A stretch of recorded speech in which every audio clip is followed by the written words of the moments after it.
What's up, everybody? It's Jed Johnson from Diesel Crew again, and it's time for Cooking with Napalm. It's only 18 degrees outside, and some people might say that's too cold to cook on the grill. And I say hogwash.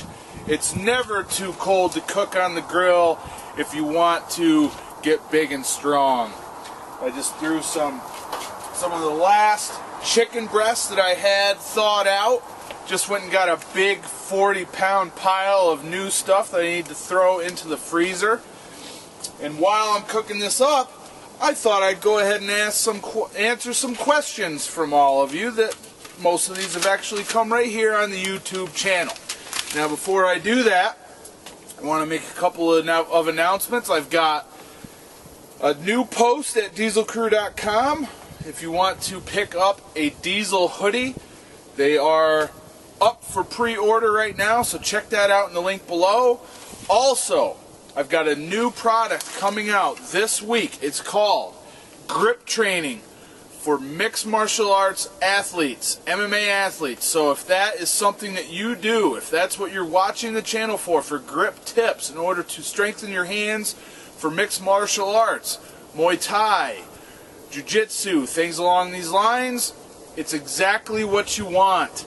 Make sure to get it this week. It's going to be your best price possible.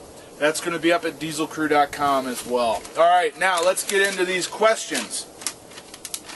May I ask how often you would kill your grip, as in you can't pick up another thing in training that day?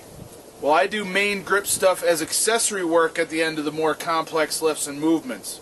Would you work on grip strength at a medium intensity on a daily basis, but only hammer it once or twice a week depending on recovery? This was on the video that I did, I believe, last week on recovery. Okay, so the first part of the question is, how often do you literally hammer your grip until you can't pick anything else up? I never do that. I don't think I've ever done that. In my opinion, that's taken it too far. Far too far. I guess I would use the analogy, the statement that Lee Haney used to say: stimulate, don't annihilate. There are days where I work harder, I do more volume, I go heavier, etc. But there's never a day where I work it so hard that I can't pick something else up. That would just be taking things to an extreme that I would be afraid I'd be approaching injury if I took things that far. So I work at a high intensity. If your highest intensity is 100% of 1 RM, then I'm probably at 80 to 85% of 1 RM most days. Okay? And I generally train either 4 or 5 days a week, my grip training. Jed, I was thinking of getting the CBT, cadence-based training, but I gave away my Iron Mind trainer. I'm curious what grippers I would need to make the program work for me. I have a 1, a 2, both of those are from Iron Mind. I have a Super Advanced and a Super Master Beef Builder.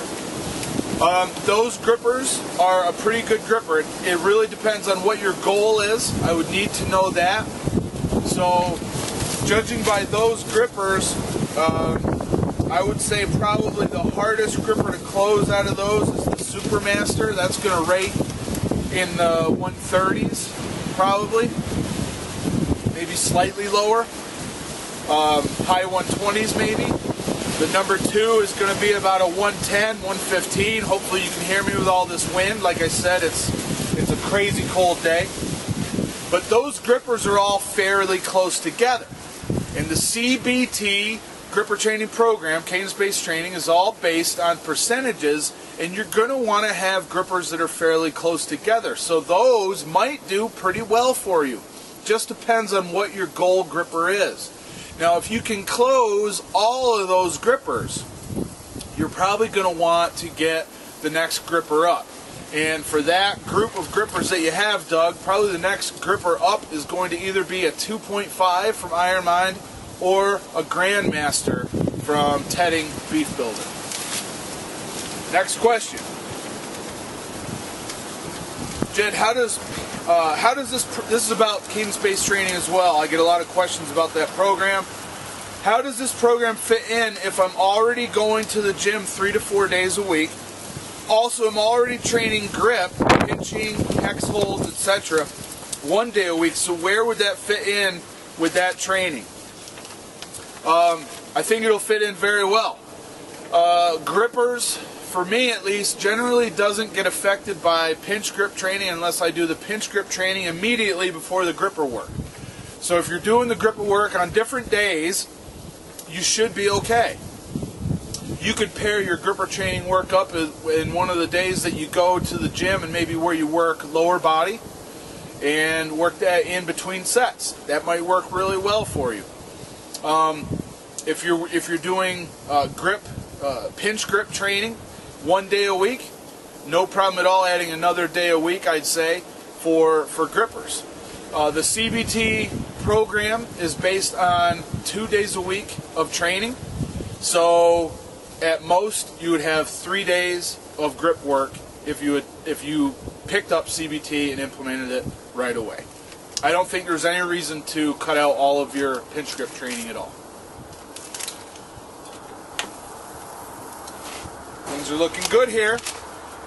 Is it a PDF? Yes, CBT is a PDF. You download it. It comes right to your computer, and there's video links where you can go and just watch the video. If there's a demonstration needed, the video links are right there. You can watch that on your computer or mobile device. Here's a question on a barbell curl video that I put up last November 2013, and they asked me, how many pounds are you curling now about 10 months later? So on October 20th of 2014, I curled 165. In the video prior to that, I curled 160. So it's 5 pounds I put on my curl in a year, and a lot of people may not be that impressed with that, but I haven't specialized in barbell curling at all. As a matter of fact, I've really just worked on putting on size on my arms, if you remember with the August of Arms promotion that I did during August of this year. However, I did just set my max in October because I do plan on putting some more specialization work on my arms for strength, specifically with the barbell curl with globe grips. And here's the last question for today. Are you following the Super Squats book program? I was wondering if it would be worth the money to get the book. What I am doing is just following advice that I've gotten from one gentleman named James Fuller, who has read that program. I have not read that book. The book is available in plenty of different places. I've even got links that you can pick up the program through my link, and then I get a small commission. It's available through Amazon, but no, I have not read the program. I just got the information that I needed from James Fuller and implemented it how I thought best for my training.